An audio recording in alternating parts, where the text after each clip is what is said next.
study one of the E4 New York style course. If there is one chapter that you should learn, and if you want to basically like learn this chapter and then get lazy and never study this course again, you know how it works. You sign up for the gym, you don't go for months, you're still paying. It's one of those things. It's this chapter.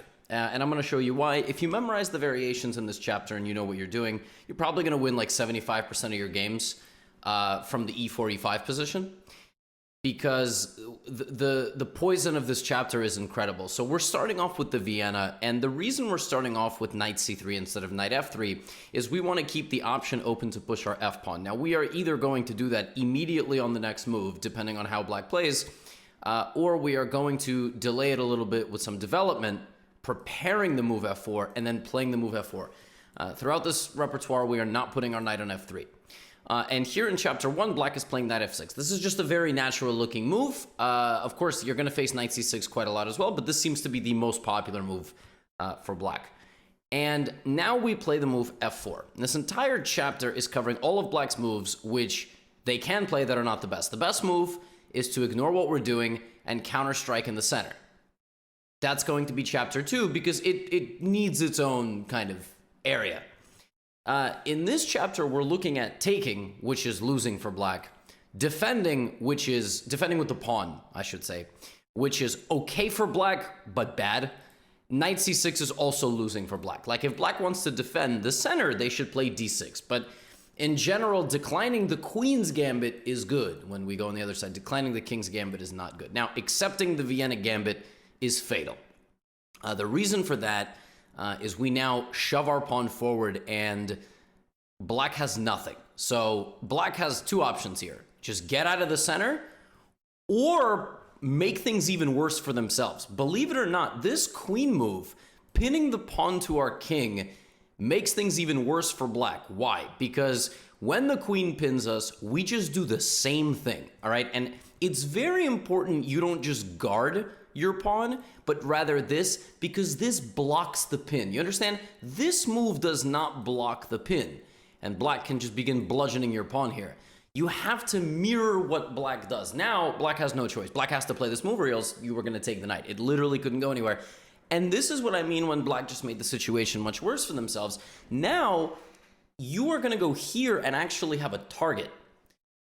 So what I need you to remember in this study is that all the way back on move 3, okay, when we played f4, our king is weak. So the black queen can get to our king if we're not careful, right? Anytime the knight moves, whether it's here or whether it's in this position, anytime the knight moves, queen h4 check becomes an issue. So in general, the rule of thumb is develop the knight before you develop the center pawn to prevent queen h4. This is the most natural square for the knight. There is no reason to delay that move. And I've put two lines here. Knight c6 is the better option. You're going to go d4. You're going to take back the pawn. You're going to maybe play d5 and kick the knight even more out of the middle. And once you're done with that, you can castle queenside and you enjoy something like a plus 3.5 evaluation according to Stockfish. But what many people are going to do is play the move d6, and that loses immediately. And you must remember why that loses. Remember the move knight d5. Game is over. Why is the game over? Because black either goes here and gets forked, right? Triple fork, king, queen, rook.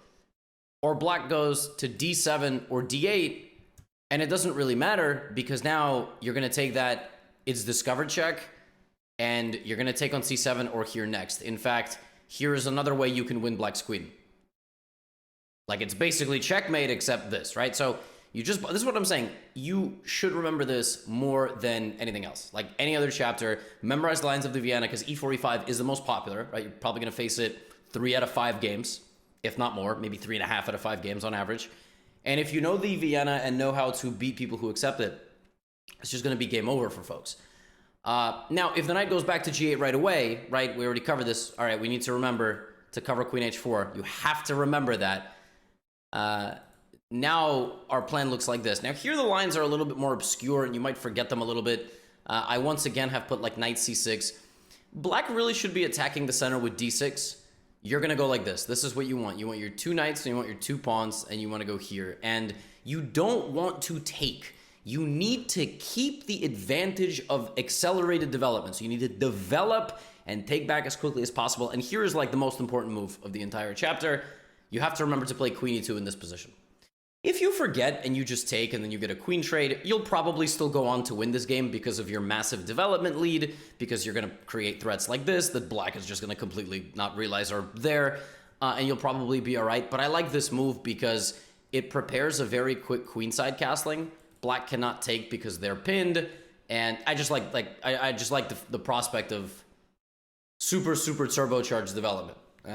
But black could also play d6. We don't have this knight d5 business, so we have to play d4. And here, yet again, we see this queen e2 move. So we see this queen e2 move a lot. It's not just useful in queen e7 positions. It's also very useful in positions where black is taking in the center. But in general, give a quick scan to this study. This is very important that you know the full refutation of the Vienna gambit accepted.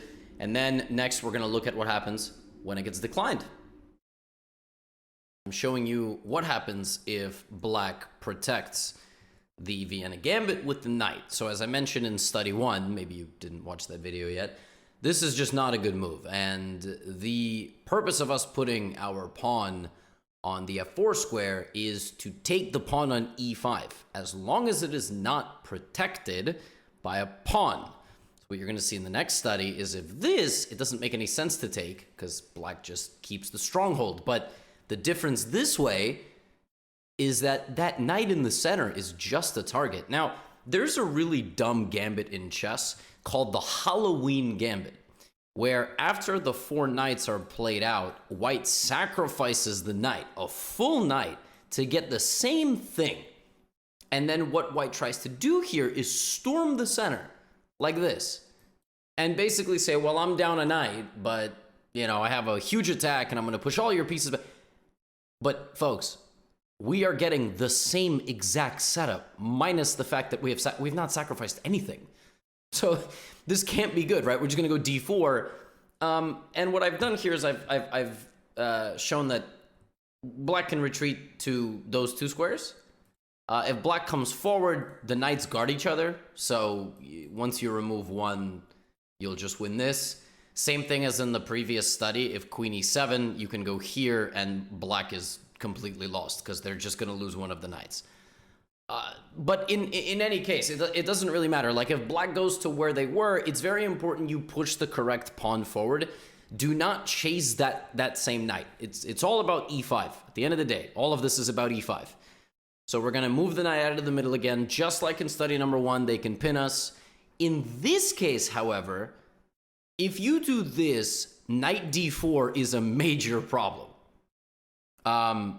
Although, yes, it is. It is a major problem. I was going to suggest that maybe we can go here, and 2 queens are hanging, but there is check, which is a very important little trick. You cannot take because of this. Then I will take your queen, and then I will take your rook. And I just don't want you to have to deal with that. So here, it's better to block with the bishop so that you don't take your eyes off of this pawn. And then now we play knight f3, and we are in a totally dominant position. So the alternative, of course, is just this move. By now, you know you need to cover this check, knight f3. If black strikes back, you can play this actually like a Vienna gambit. You can play like this and then try to play queen e2.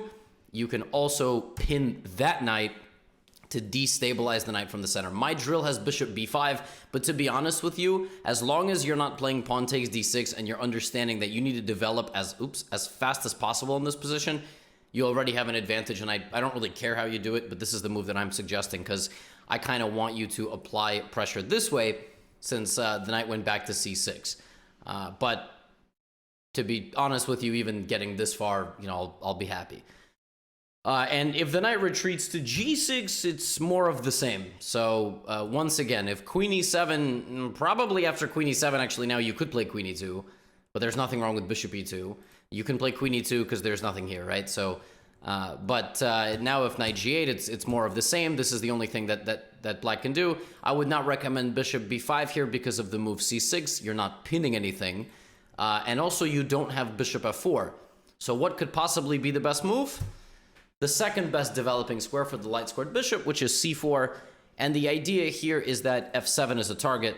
So you go for a tactical tricks on the f7 pawn. If pawn takes d4, you have knight g5, and you're just completely winning because black cannot prevent the triple attack. If black puts a knight out, you're taking on f7. If black takes like this, at the very least, you have this, and knight f7. At the very most, you probably just win the game with something like bishop takes f7 check, and then queen e2. And nobody can stop your attack now. If king d6, you have rook d1, and you probably have like mate in 7 or something. But listen, winning a queen after, 12 moves is... I can't do much better than this as an individual who creates a course, right? So knight g5. And just remember, if they retreat like this, you just got to step on the gas. Bishop c4, castle quickly, and it's going to be over before they know it. You have all sorts of sacrifices, knight takes e5 stuff. Anyway, summary is that this is popular but terrible. In the next study, we're going to look at d6, which is the most resilient move aside from the main line. And last but not least, in chapter 1, we've got to take a look at what happens when our Vienna gambit gets declined with the pawn. So here, I must urge you, if you basically know nothing about the Vienna and you just play the first few moves, you're going to forget here. You're going to be like, I don't know, I'm going to take, because it's there and that's why I played this move. No, you played this move because you want to get taken. That's the whole point. And you don't really care if you get taken now either. Originally, if you got taken, you would have pushed. But now you can just develop your 2 knights behind your 2 pawns. Now, if black takes now, you just go d4. There is no real way to keep you from taking this. If black plays knight h5, which is basically the most annoying thing that they can do, you're gonna go get that pawn back. Knight d5. You're gonna forget this, by the way. I'm telling you, you're gonna have to watch this video a few times because knight d5 is not a very normal looking move. But if black really hangs on, you're gonna take the toy away from the toddler. All right, you are not gonna let them keep it. They might play g5. You could just take that. You're like, what? What do you mean I can just take it? Well, you could take that and then you could take this. It's pretty sick. Like what? Because you have this. So not only are you gonna win the g pawn, what's gonna happen here is you're probably also going to win the f pawn. You might need to deal with like this, for instance. You should probably go here first, but this pawn's not going anywhere. You're just going to be up a pawn, and black lost the right to castle. It's a pretty sick combination, knight d5 and queen h5. When I first saw it, I was like, wow, I've never seen that before. So knight takes g5, that doesn't really guard anything, and, this is the next move. So hanging on to the pawn just doesn't work. Now, black could counterattack. I've seen this before. And here you just need to stay patient. Don't lose. There's no reason to lose the pawn. Just protect the pawn and do this on the next move, right? There's nothing. I mean, g5 takes nothing. There's just nothing at all. Now, I suppose, like, literally just looking at this now, I'm trying to think, what could your opponents do? For instance, maybe your opponent does this, and then when you take, they go d5. Now, that looks a little bit scary.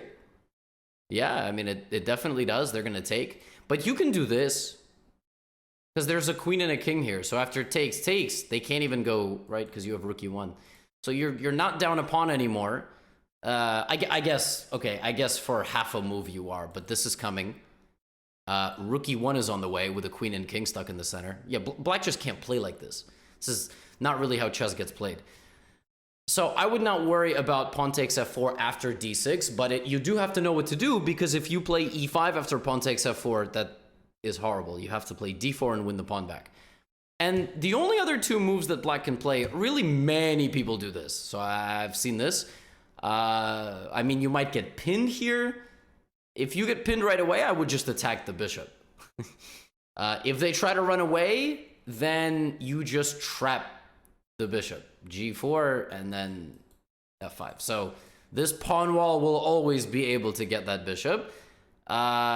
If this, and now your next few moves are all about developing this bishop, playing d3, and finding a way to castle.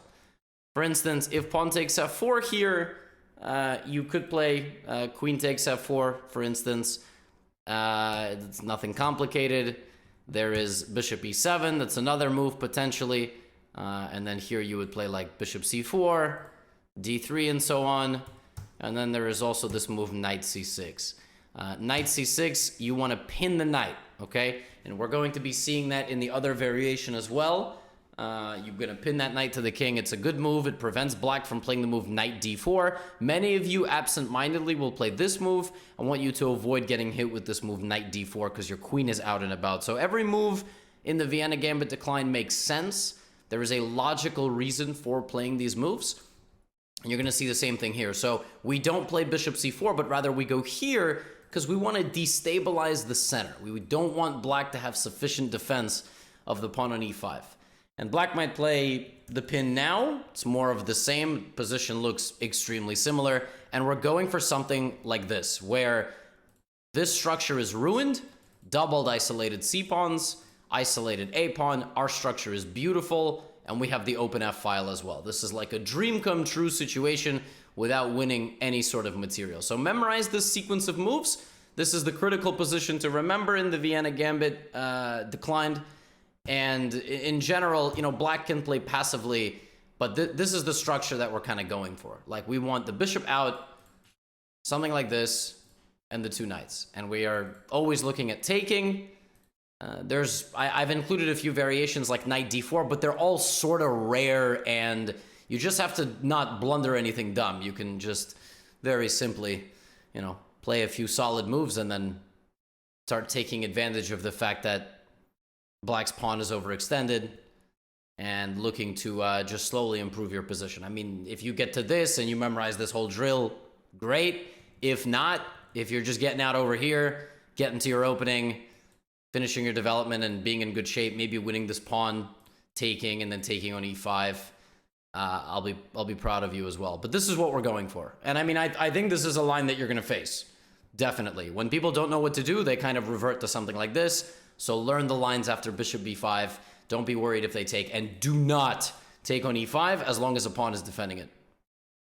Unless you're going to win the pawn. Unless you're going to go here, take, and then win this one. But in general, you want to get that structure nice and solid, because if you go a little bit too quickly, like for instance, if you just try to bulldoze here, there's tactics in the center. You just got to be a little bit careful. But that's that. That finishes chapter 1.